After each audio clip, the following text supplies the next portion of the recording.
Hello tacticians, it's Nox here, and today I closed the first competition to win the unlock code for Azrael and open the second. So congratulations to the first winner, James Batchelor.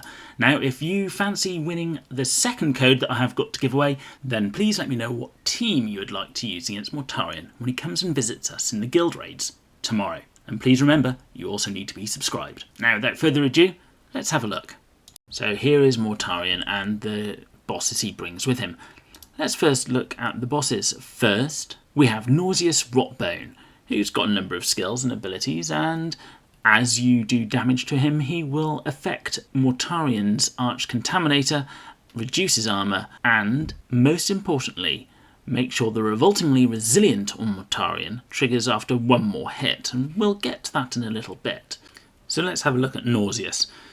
Well, first off, he is immune to all hex effects and unit effects, which is a very standard thing for these guild raid bosses. The second is he is a boss adjutant, so instead of actually directly doing damage to him, really we just want to hit him as often as possible to let that 1% damage at the end of each turn do all the damage for us. Now ideally what you need to do is, whilst he's at 100% health, coordinate with your guild so you all hit him at the same time, to make this do as much damage as possible in one go. As with all of these Nurgle enemies, they have contagions of Nurgle, so don't expect any of your tanky characters to hang around for long, because as these auras overlap, you're going to be looking at a minus 40% of your armour. So even your tanky characters such as Nauseous is going to start feeling the pain. He's also a healer, so not only does he heal himself, but he'll heal the minions around him too, so watch out for that. And of course he is resilient, so whenever he takes lethal damage and it's not already at 1 health, then he'll go down to 1 health unless he's overkilled. What you really want to do is make sure those last few hits do the overkilling, just to make sure he dies and you don't have to last one more turn. He's got 2 abilities. The first one is, as we have with our Rotbone, whereby if someone is adjacent to him and they die, there's a 75% chance that they'll actually get back up again, unless of course you overkill them. But that can only be triggered once per turn, so just like our own character. The second one is the Revitalizing Malignancy, where he does heal himself and all adjacent friendly units. And this is a minor problem, because if all these guys are grouped around him, he will actually heal them all up. So the idea would be use your own Archimatos to turn these into your demons for them to attack him. Other useful characters against him will of course be Yarrick, who will bring in his own summons, and Creed, if you have him, to bring in his summons as well, and they all shoot, so all those attacks would add up for that 1% damage which he takes at the end of the turn. Next we have Corrodius, and when we damage him, he will reduce the chance that the host of plagues will trigger each turn, reduce his armour, also reduce that Revoltingly Resilient, which again we'll get to as soon as we get to Mortarion. So both of these guys really ideally is you want to take those side bosses down to at least that 50% health to get rid of this Revoltingly Resilient ability that Mortarion has. If we were to actually look at his skills, he also has the Immune and the Contagions and Nurgle and the Resilient, which we've seen before. Let's have a look at his abilities. The first is the Cursed Plague Bell. Adjacent enemy psychers deal damage to themselves when they try and deal psychic damage. Friendly Chaos units, that's not us, they'll get extra movement for him. Now this is a new thing we've not seen before. On each of his turns, he will spawn 7 Poxwalkers. Anyone on the map in random free hexes, and preferring hexes that are not adjacent to enemy characters. The spawned Poxwalkers don't move on the turn that they're summoned, but will attack if there's someone in range. If any time a unit is defeated, Corrodius will take direct damage equal to 77% of the defeated unit's maximum health. This will be the main way that we deal damage to Corrodius. You will be able to deal damage to him directly, but with him summoning 7 of these Poxwalkers every turn, you really need to make sure that these Poxwalkers go down quickly. Vindicta is going to be working her socks off in this raid against this character. Her flamethrower will make short work of these Poxwalkers and make sure they don't get into contact with your team. Anyone else who can attack one location and maybe one next to it, such as the Black Legion with Let the Galaxy Burn, will also be very useful here. His final ability will actually summon even more Poxwalkers. So just in case you didn't think you had enough Poxwalkers on the map, there's going to be even more of them. And finally on to Mortarion himself. Where do I even start with this guy? Well, he's got all the traits that we've seen before. He is immune. He has the contagions of Nurgle. He's a demon. Roswither's ears have now picked up. He can fly, he's a psyker, and he's a big target. These aren't new for Guild Raid bosses. It's his abilities that we need to watch out for. The first is Arch Contaminator. At the beginning of his turn, all adjacent enemies take direct damage. Plus, each hit also deals extra damage equal to 15 to 20% of the unit's maximum health. You do not want people in close combat with this guy. Summons then take double the damage. Again, you don't want to be in close combat with this guy, and summons are really not going to work. He has the Host of Plagues. Whenever a non-mechanical enemy unit dies, he'll turn it into a Poxwalker. Revoltingly resilient. This is why you need to get those side bosses down to 50%. When he's attacked, the hit after the first in that same attack deals 50% less damage. So let's just say you've got 3 attacks. The first one's fine, the second one does 50, the third one does 25%. If you have 6 attacks, like Morgan Ra, then, as you can see, that damage drops off very quickly indeed.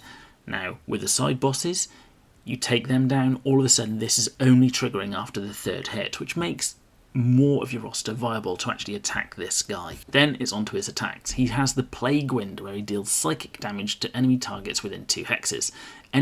Enemies which are adjacent to the initial target take more damage, and any enemies adjacent to at least one of the secondary targets takes even more damage. Do not bunch up. Then he has the Lantern.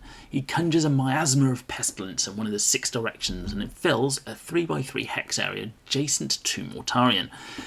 You will become suppressed, and at the beginning of Mortarion's next turn, he will fire the Lantern's beam in an arc over the affected area. So this is his AoE to attack, dealing energy damage to each unit in the area. If you're hit, remember you're suppressed, which means you're going to be moving less as well. This isn't something you can avoid. At least one of your characters is going to be suppressed. Just try and get them out of that area. And then he has the Reaping Scythe, where he attacks a unit in melee by swinging silence in a wide arc and hitting the target and all adjacent units to that target for chain damage. He does prefer to target psychers with this ability though, so that's quite a bit to take in. Shall we actually see how they fight? First up, Rotbone. Now, I've had a look at all his skills in the past, and what I've done here, I've chosen a number of summoners who can go in and, well, summon their troops. The idea is basically get as many hits as you possibly can on Rotbone to get that 1% tick to actually do all the damage. So I've almost killed all the ads here, and we're going to surround Rotbone and basically do as much damage as possible over the next couple of turns. And as you can see, when all those ticks go through, it does end up doing quite a bit of damage to Rotbone himself. And that's what we want. Once he's surrounded, basically hit the next turn, hit him over and over again, and let all those ticks do the damage. Now this is at Epic, so obviously Legendary will be more difficult. But really, the idea is the same.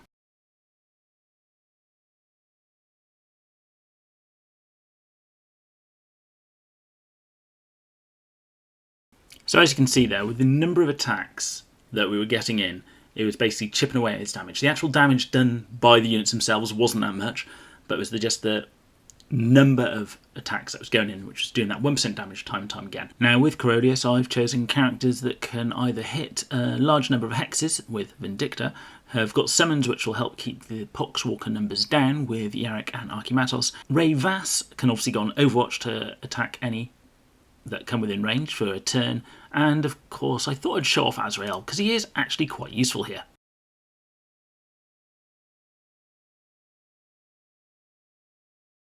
So as you can see, every single Poxwalker you kill ends up doing damage to Corrodius himself, and he spawns in even more every single turn. And because they move, they're triggering Ray Vass's Overwatch, which helps kill them. Now there could be a strategy here where you wait until the map is fuller than it is now before you actually start doing your AoEs. You know, use Morven Valk, Calgar, get a huge map full of monsters and just attack in the final turn. Just do huge amounts of damage to Corrodius. You would need to spread around your characters to make the most of that, but might be possible.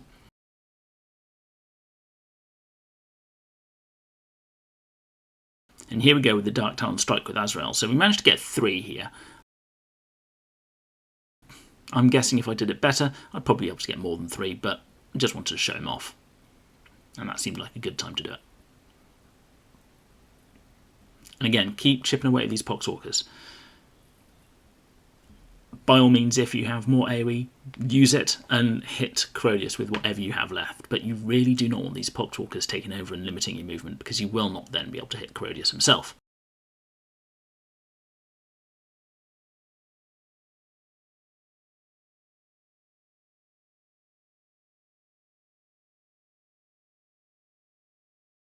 Now, as you may have noticed, Corrodius killed someone and summoned a Poxwalker in its place. Which is quite good, because they still count to the damage which you can do to Corrodius.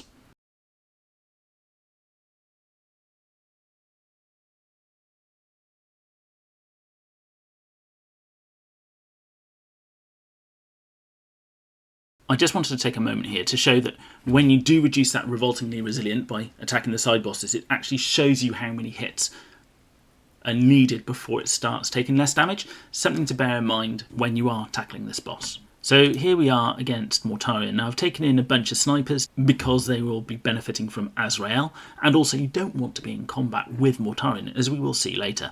And Roswither is also in there for her Brazier of Holy Fire, which will increase the amount of damage we do for 2 turns to Mortarion. Even though he is immune, Roswither's effect does say it affects those which are immune and demon, which Mortarion is. So I move them all up, get Rayvas on Overwatch, get the 2 Eldari up, they're on Overwatch. So as Mortarion comes in, he'll take a bunch of damage.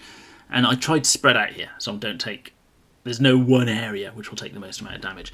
And then there is his miasma from the lantern, and we know that his next attack will be the beam from the lantern.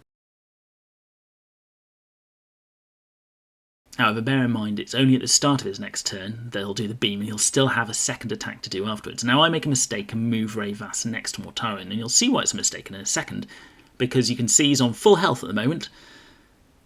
He's not on full health for long. And I'll make another mistake here by putting all these characters in a long line. This is leading into Mortarion's Plague Wind. So there's the attack which nearly killed Rayvas, and then Rayvas dies from the second attack. Not that he had much health left. So don't stand next to Mortarion, don't group up.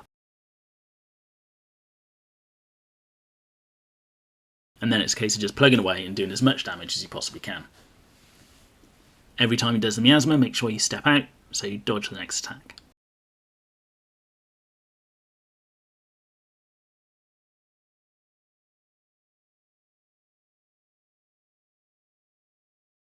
And here I come with the Dark Talon Strike on Mortarion because it does direct damage and he can't avoid it.